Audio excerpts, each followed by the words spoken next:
16-gauge shotgun blast through a closed door, striking Lieutenant Sweeney fatally in the lower back. In the back? Oh my god, bro. That means he blew off his leg, bro. He blew off half his body, though.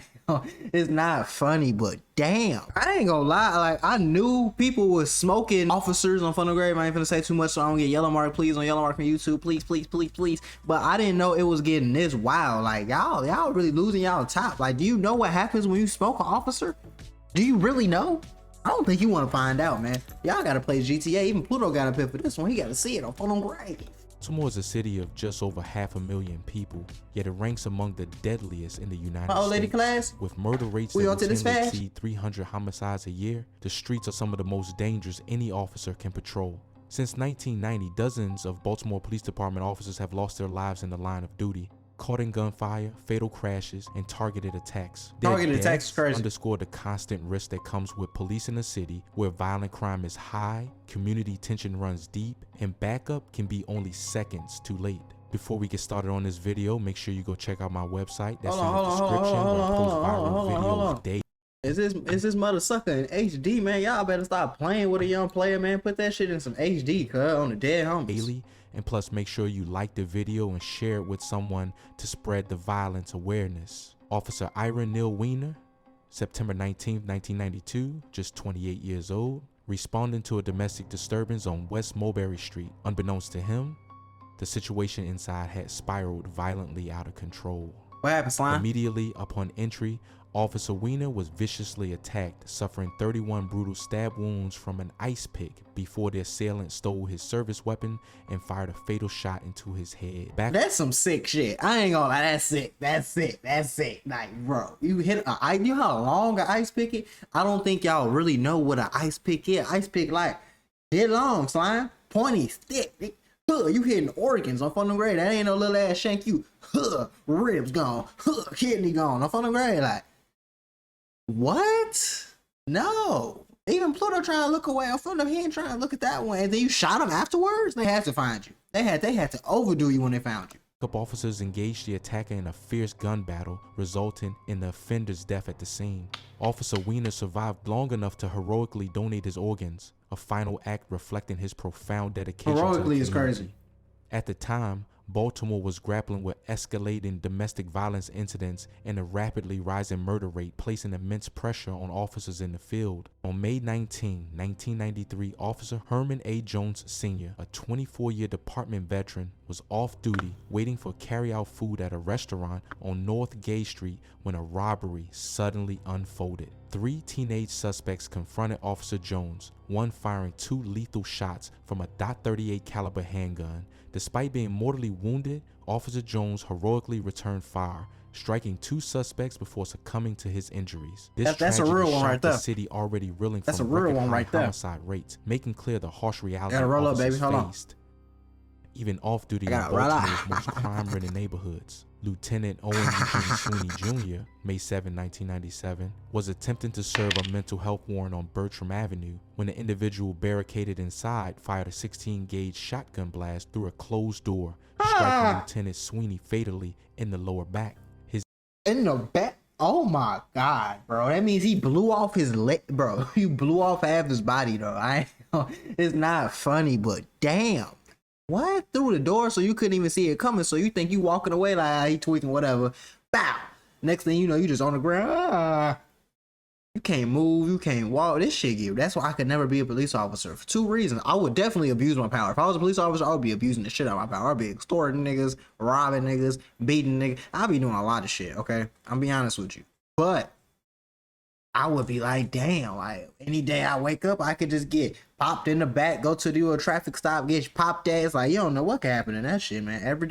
Every day some new on a Fed job and I might lose my, yeah. His death spotlighted the complicated intersection of mental illness and policing in Baltimore, sparking intense discussions around officer safety protocols and crisis response procedures. Lieutenant Sweeney's 29-year career was marked by mentorship and courage, leaving a legacy deeply felt throughout the department. Detective Thomas G. Newman, November 23, 2002, fell victim to a retaliatory assassination in Dundalk Avenue. Assassination?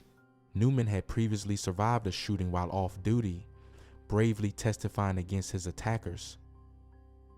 Tragically, the associates of his earlier assailants ambushed him outside a bar, shooting him multiple times without warning. Detective Newman's death underscored the ruthless nature of witness intimidation and gang violence pervasive in Baltimore at the time, highlighting the risks officers took even when attempting to protect their own lives off duty.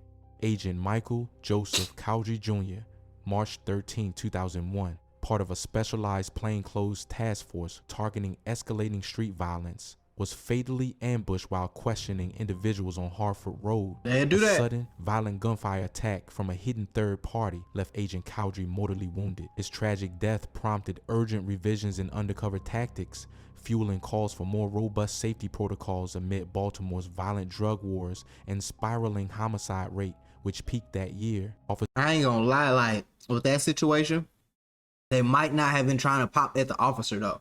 They might have just been trying to, in that vicinity on funnel grade, to get them to scatter, because they probably knew one of the guys was gonna snitch, or they tried to hit the guy that was gonna snitch, but they ended up hitting the officer.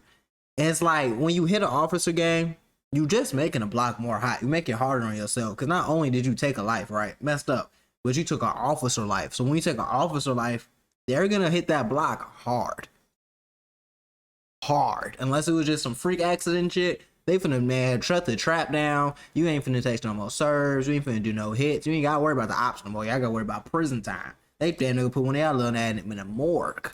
Sir Brian Dante Winder, July 2, 2004, responding bravely to a routine disturbance call on Edmondson Avenue, was ambushed by two suspects, one of whom had a personal vendetta after Officer Winder arrested him for selling counterfeit DVDs. Officer Winder, a decorated Army veteran, valiantly engaged the assailants despite severe injuries. His tragic end a sobering reminder of the constant vulnerability faced by patrol officers. His death deeply shook the Southwest District and highlighted tensions between street-level criminal enterprises and police enforcement action. Detective Troy Lamont Chesley Sr., January 9, 2007, was fatally shot in an attempted robbery immediately following his shift on Fairfax Road. Despite his mortal wounds, Detective Chesley courageously returned fire, enabling the swift apprehension and conviction of his murderer. His death emphasized the relentless threats of robbery and violence officers face daily, both on and off duty, intensifying discussions around officer safety, personal security measures. Seems like all these deaths got more